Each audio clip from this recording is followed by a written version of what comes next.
কখনো তো দেখিনি, কি আজব! মানুষ নই, আমি একটা পরী, সাথে আমার ছোট বাচ্চাও আছে। এই কুমড়োটাই আমাদের ঘর, দয়া করে আমাদের তাড়িয়ে দিও না। কিন্তু এই কুমড়োটা যে আমার লাগবে, আমার ছেলেটা অসুস্থ, ওর মুখে একটু খাবার তুলে দিতে হবে। কি হয়েছে তোমার ছেলের? তার বড় অরুচি খাবারে, শরীরটা দুর্বল। তুমি যদি আমায় না তাড়িয়ে দাও, আমি তোমার একটা অন্ন জোগাড়ের ব্যবস্থা করে দিতে পারি। কি ব্যবস্থা?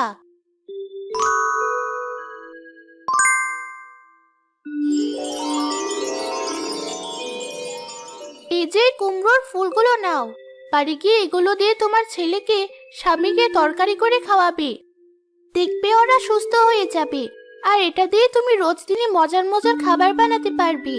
এখন থেকে রোজ তোমার মাঝে কুমড়া ফুল হবে, তুমি তুলে নিয়ে যেও। এটা বিভিন্ন রোগের ওষুধ হিসেবেও কাজ লাগবে।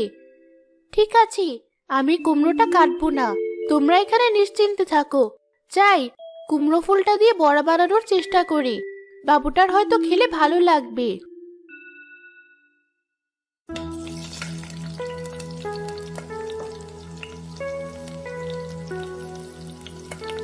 মা, এটা কি রাখছ? এটা কুমড়ো ফুলের বড়া, একটা খেয়ে দেখ তো কেমন হয়েছে।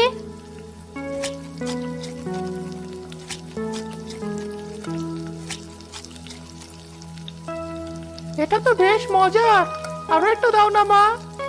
দাঁড়া, আমি ভেজে নিই, তুই বস, আমি খেতে দিচ্ছি।